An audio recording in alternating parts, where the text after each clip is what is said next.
Have you ever heard someone say, he went to bed and he never woke up? Those words stop us in our tracks because they feel so unexpected. We imagine that death during sleep must have happened without warning, as if it came out of nowhere.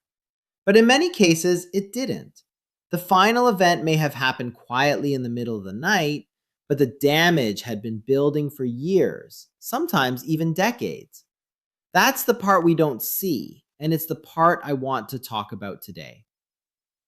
I've met countless people who tell me the same story. A friend seemed perfectly fine. A father was still working every day. A neighbor was active, laughed often, and rarely complained about feeling sick. Then one morning, the family tried to wake them, and they were gone. The immediate reaction is always disbelief. How could this happen? He looked healthy. But looking healthy and being metabolically healthy are not always the same thing. One of the biggest mistakes we make is assuming that serious heart disease always announces itself with dramatic symptoms. We expect crushing chest pain, severe shortness of breath, or obvious warning signs. Sometimes those symptoms do happen, but many times they don't. The body is remarkably good at adapting while silent damage continues beneath the surface. Blood vessels slowly become less healthy. Blood pressure gradually creeps upward. Inflammation quietly increases. The heart works harder year after year without demanding attention until one day it simply can't compensate anymore. That is why heart attacks and strokes often seem so sudden. They're not truly sudden. They're the final chapter of a story that began long before anyone realized there was a problem. Now, here's something that surprises many people. Most discussions about heart disease immediately focus on cholesterol. Cholesterol certainly plays a role, but if that's the only thing we're paying attention to, we're missing a much bigger picture. We have to ask a more important question. Why do blood vessels become damaged in the first place? Why does the environment inside the body become one where plaque, inflammation, and clotting become more likely? The answer often starts with our metabolism. For years, modern life has encouraged us to eat almost constantly. Breakfast, snacks, lunch, afternoon snacks, dinner, dessert, something while watching television, maybe even another snack before bed. Many people go from the moment they wake up until the moment they fall asleep without giving their bodies much of a break from digesting food. It has become so normal that we rarely question it. But our bodies were never designed to operate that way. Every time we eat, especially foods high in refined carbohydrates and sugar, our insulin rises. Insulin is an essential hormone. Without it, we couldn't survive. The problem isn't insulin itself. The problem is when insulin remains elevated for far too much of the day, every single day, year after year. Instead of having periods of feeding followed by periods of recovery, we create a constant state where the body is always processing, always storing, and never fully resting. Think about any machine you own. If it ran 24 hours a day without maintenance, eventually it would begin to wear down. Your body is far more sophisticated than any machine ever built, but it also depends on periods of repair. Nighttime is supposed to be one of those opportunities. While you sleep, your body is designed to perform important maintenance, regulate hormones, and recover from the demands of the day. But when we overload the system with habits that keep our metabolism working overtime, we interfere with that natural rhythm. This doesn't mean every person who eats late at night will suffer a heart attack, and it certainly doesn't mean every death during sleep has the same cause. Human health is much more complex than that. Genetics, smoking, physical activity, blood pressure, diabetes, and many other factors all matter. But what we cannot ignore is that chronic metabolic dysfunction has become incredibly common, and it dramatically increases the risk of cardiovascular disease. The encouraging news is that the process isn't one way. The same body that slowly developed these problems also has an incredible ability to heal when we remove the conditions that created them. Small, consistent changes made today can alter the course of your health years from now. That's why this conversation matters. We're not talking about living in fear. We're talking about understanding what silently pushes us toward disease so we can make choices that quietly move us back toward health. The greatest danger is not what happens in a single night, it is what we keep repeating every night. Now, if the real problem begins long before the heart attack or stroke ever happens, the next question is obvious. What exactly is happening inside the body during all those years? To answer that, we need to understand one of the most important hormones you've probably heard about but may not fully appreciate: insulin. Most people think insulin is simply the hormone that lowers blood sugar. That's true, but it's only a small part of the story. Insulin is really a storage hormone. Every time you eat, especially foods rich in sugar or refined starches, your body releases insulin to move nutrients from the bloodstream into your cells. That's a perfectly normal and healthy process. We need insulin to survive. The problem isn't that insulin rises. The problem is that for many people today, it almost never has a chance to fall. Think about your daily routine. You wake up and have breakfast. A couple of hours later, there's a coffee with a flavored drink or a pastry. Then lunch. In the afternoon, another snack because you're feeling tired. Dinner arrives, followed by dessert, and then perhaps some chips or popcorn while watching television. Just before bed, maybe a bowl of cereal because you don't want to, quote, go to sleep hungry. From morning until night, insulin keeps getting another signal to stay elevated.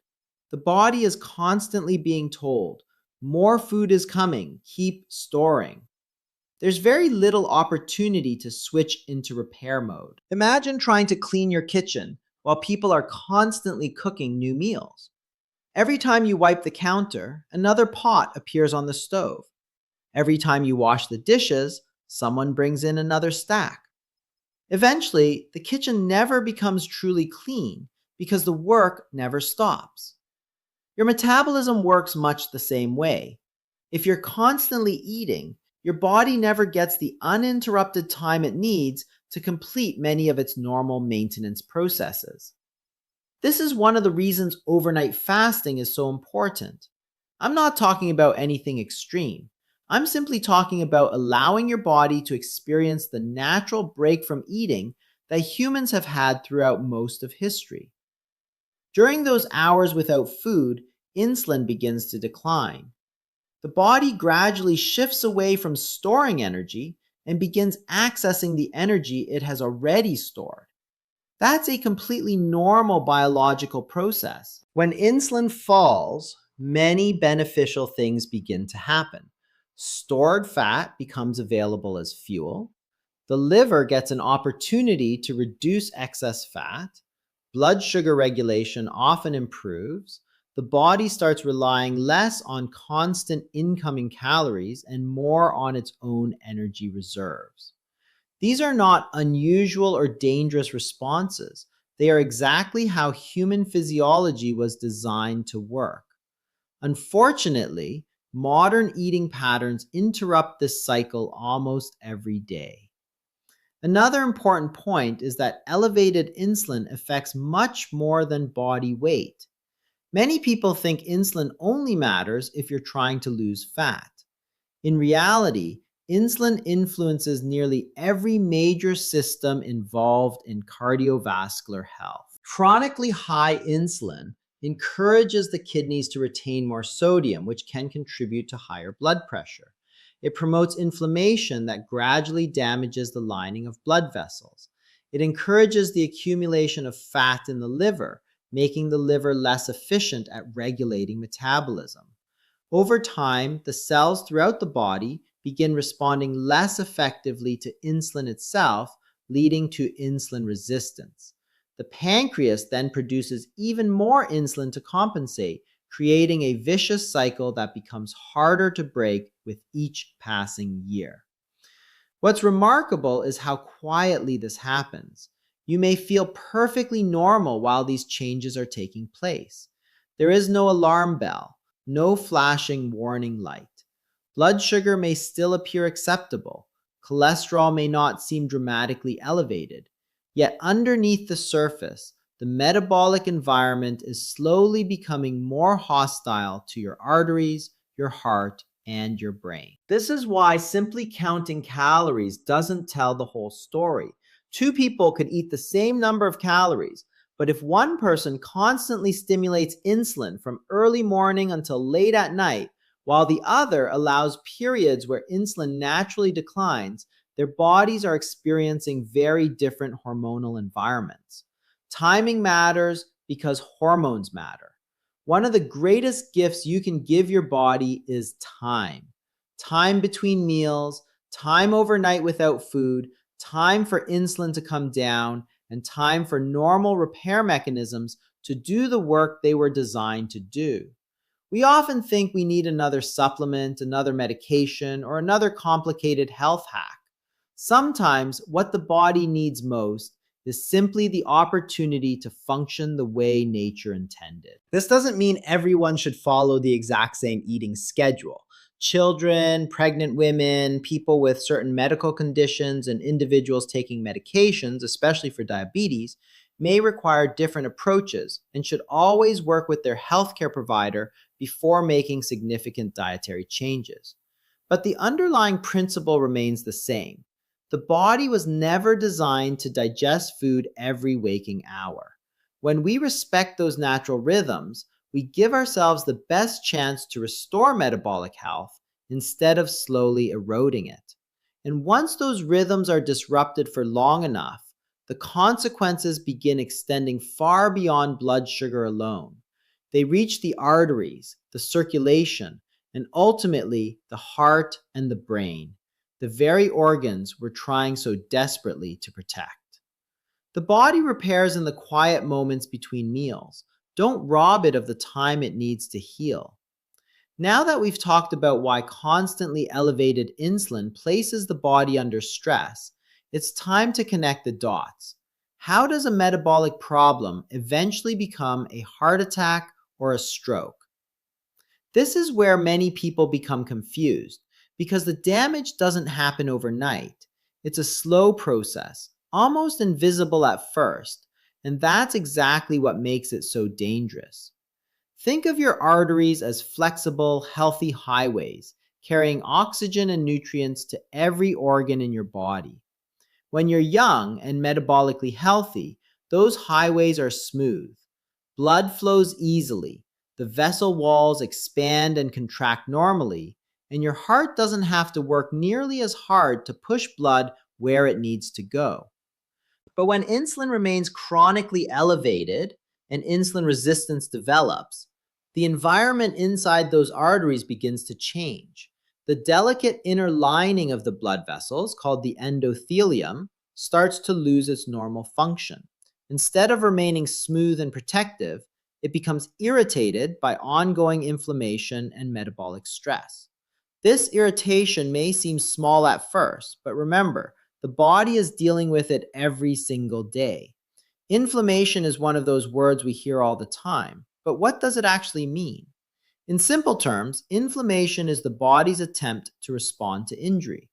A little inflammation after a cut or infection is helpful because it promotes healing. But when inflammation becomes chronic, it starts causing damage instead of repair. It's like having a small fire that never goes out. Even if the flames are tiny, they continue to weaken the structure over time. Inside the arteries, chronic inflammation creates the perfect environment for plaque to develop. Cholesterol can become trapped in areas where the artery wall has already been damaged. Over the years, these deposits grow larger. The artery becomes narrower and less flexible. Blood has a harder time moving through, and the heart must generate more pressure to keep circulation going. That's one reason high blood pressure so often accompanies insulin resistance. Many people imagine plaque as a pipe slowly filling with debris until it becomes completely blocked. Sometimes that does happen, but many heart attacks occur for a different reason. a smaller plaque may suddenly rupture. When the body detects that rupture, it reacts exactly as it would if you had a cut on your skin. It forms a blood clot. Unfortunately, inside an artery supplying the heart or the brain, that clot can rapidly block blood flow. Without oxygen, heart muscle begins to die. If the blockage occurs in the brain tissue begins to die. That's a heart attack or a stroke. Notice what happened. The clot may have formed within minutes, but the conditions that allowed it to happen had been developing for years. This is why relying only on symptoms can be so misleading. Some people assume they will know when something is wrong. They expect severe chest pain, dramatic dizziness, or overwhelming fatigue. Yet many people experience little or no warning. Some heart attacks are silent. Some strokes begin with symptoms that people dismiss as temporary or insignificant. Others occur during sleep, when there is no opportunity to recognize what is happening until it's too late. That's why prevention has to begin long before symptoms appear. Another misconception is that cardiovascular disease affects only people who are obviously overweight. While excess weight certainly increases risk, insulin resistance can also develop in people who appear relatively thin. You cannot always judge metabolic health by looking in the mirror. I've treated individuals with normal body weight who had significant fatty liver, elevated insulin levels, and serious metabolic dysfunction. On the other hand, I've seen people carrying extra weight who made meaningful improvements in their metabolic health through sustained lifestyle changes. Appearance alone doesn't tell the full story. This is also why simply lowering one laboratory number isn't enough. Improving cholesterol can be valuable. Controlling blood pressure matters. Managing blood sugar is essential. But if we ignore the underlying metabolic dysfunction driving many of these abnormalities, we're addressing the consequences more than the cause. It's like repeatedly mopping water off the floor while ignoring the leaking pipe. The encouraging news is that the body is remarkably responsive when we begin removing the factors that created the problem. As insulin levels improve, inflammation often decreases. Blood pressure may become easier to manage. The liver can begin releasing stored fat. Blood vessels function more effectively. These improvements don't happen because of magic. They happen because you're changing the environment inside your body. The goal isn't to chase perfection. The goal is to interrupt the chain reaction before it reaches its final and most devastating stage. Every healthier choice you make today is another step away from the conditions that slowly damage your arteries.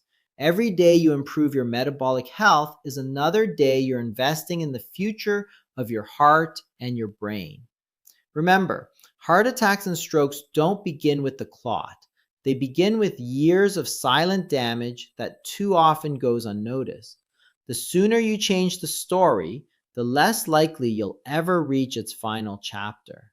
Protect your arteries today, and they'll protect your life tomorrow. At this point, you might be thinking, if these problems develop so gradually, what am I doing every day that could be making them worse? That's exactly the right question. Most people don't develop heart disease because of one dramatic mistake. It's usually the result of ordinary habits repeated thousands of times. The good news is that if daily habits help create the problem, daily habits can also become part of the solution. Let's start with one of the most common routines in modern life: eating a large dinner late in the evening. After a long day, it's understandable. People get home tired, finally have time to relax, and the biggest meal of the day often ends up happening just a couple of hours before bed. Then comes dessert, perhaps a sweet drink, and maybe another snack while watching television. It feels harmless because it's become normal. But normal and healthy are not always the same thing. When you eat a heavy meal late at night, especially one rich in refined carbohydrates, sugar, or highly processed foods, Your insulin rises at the very time your body should be preparing for rest and repair. Instead of winding down, your metabolism has to remain busy, digesting, storing nutrients, and regulating blood sugar. Rather than giving your body a chance to recover overnight, you're asking it to keep working. Think about how difficult it is to sleep well after eating an enormous meal. You may feel bloated, uncomfortable, or restless. Even if you fall asleep, your body is still dealing with the metabolic workload created by that meal. Night after night, this pattern becomes another source of stress. Then there's the habit of late night snacking. Many people aren't actually hungry. They're bored, stressed, or simply following a routine. A bag of chips during a movie, cookies while scrolling through a phone, ice cream before bed, it becomes part of the evening ritual. The problem isn't just the food itself, it's the fact that every snack signals the body to release insulin again, delaying the period when insulin would naturally decline. Modern marketing has also convinced many people that constant eating is somehow necessary. We're told we should never let ourselves get hungry, that we need snacks every few hours to, quote, keep our metabolism going. But healthy hunger is not an emergency. Hunger is simply one of the body's normal signals, just like thirst or fatigue. Learning that you don't have to respond to every moment of mild hunger with food can be incredibly freeing. Another habit that deserves attention is relying on highly processed foods. These products are engineered to be convenient, inexpensive, and extremely appealing. Unfortunately, they're often packed with refined flour, added sugars, industrial oils, and ingredients that digest rapidly, creating sharp increases in blood sugar and insulin. It's very easy to consume large amounts before your brain even realizes you've eaten enough. Compare that with whole foods. Foods that are closer to their natural form generally require more chewing, digest more slowly, and tend to leave you feeling satisfied for longer. You don't have to count every bite when you're eating foods that work with your body's natural appetite signals instead of overwhelming them. Alcohol is another area where people often underestimate the impact on their cardiovascular health, particularly in the evening. While some believe a drink helps them relax or sleep better, alcohol can interfere with normal sleep quality, affect liver metabolism, and contribute to poor food choices later in the evening. It's not uncommon for one drink to lower inhibitions just enough that dessert or late night snacking suddenly seems irresistible. Sleep itself also deserves attention. Poor sleep and metabolic dysfunction often reinforce one another. When you sleep poorly, hormones that regulate hunger become disrupted. You may crave more sugary, high calorie foods the next day. Those food choices then make metabolic health worse, which can further affect sleep. It's a cycle that becomes increasingly difficult to break unless you address both sides of the equation. Stress adds another layer. Chronic stress encourages behaviors that quietly damage health. People eat more convenience foods because they're busy. They snack because they're emotionally exhausted. They skip walks because they have no energy left. Stress itself doesn't directly cause every heart attack, but it often pushes people toward habits that gradually increase their risk. One important point I always want to emphasize is that this isn't about guilt. Many of these habits have become part of modern culture. They're encouraged by busy schedules, food advertising, social traditions, and convenience. The goal isn't to blame yourself for yesterday's choices. The goal is simply to recognize patterns that may be working against your health without you realizing it. The encouraging part is that every one of these habits is modifiable. You don't have to transform your life overnight. You don't have to become perfect. Small changes repeated consistently are far more powerful than dramatic changes that last only a week. Your body doesn't expect perfection, it responds to consistency. Every evening gives you another opportunity to choose recovery instead of repetition. The slightly earlier dinner, fewer processed foods, skipping that unnecessary bedtime snack, prioritizing quality sleep. These may seem like small decisions, but they accumulate over months and years in exactly the same way unhealthy habits do. Disease is built one routine at a time, and so is health. Choose your routines wisely. Now, after hearing about the habits that can quietly increase the risk of heart attacks and strokes, some people begin to feel overwhelmed. They start thinking, I've been doing some of these things for years. Is the damage already done? The answer is one of the most encouraging truths in medicine. Your body has an incredible capacity to recover when you give it the right conditions. You don't need to be perfect. You don't need a complicated health program. And you certainly don't need to wait for a new year, a new month, or even a new week to begin making changes. The most powerful improvements often come from a handful of simple actions repeated consistently. One of the easiest places to start is with the timing of your evening meal. If you're currently eating dinner very late at night, try gradually moving it earlier. Even shifting dinner by an hour or two can give your body more time to digest before sleep. Remember, the goal is not simply to eat less. The goal is to allow insulin to begin falling naturally before bedtime so your body can transition into recovery mode. Many people are surprised by how much better they feel when they stop eating close to bedtime. Sleep often improves, morning hunger becomes more predictable, energy levels may become steadier. These changes aren't magic. They're simply the result of working with your body's natural rhythms instead of constantly fighting against them. Another powerful strategy is creating a consistent overnight fasting period. That sounds more intimidating than it really is. In many cases, it simply means finishing dinner and then not eating again until breakfast the next morning. For some people, that may be 12 hours. For others, it may be a little longer. The exact number isn't as important as the principle: giving your body uninterrupted time without food. During those hours, insulin levels have an opportunity to decline. The body can begin accessing stored energy rather than relying entirely on incoming calories. This is one of the most natural metabolic processes we have, yet many people rarely experience it because they're eating from early morning until late at night. The quality of food matters as much as the timing. One of the biggest improvements you can make is reducing your reliance on highly processed foods. If most of your meals come from packages, boxes, drive-through windows, or vending machines, you're likely consuming far more refined carbohydrates, added sugars, and artificial ingredients than your body was designed to handle. Instead, focus on foods that people would recognize as food 100 years ago. Vegetables, eggs, fish, meat, poultry, nuts, seeds, and minimally processed foods provide nutrients without constantly overwhelming the body's insulin response. You don't have to obsess over every ingredient.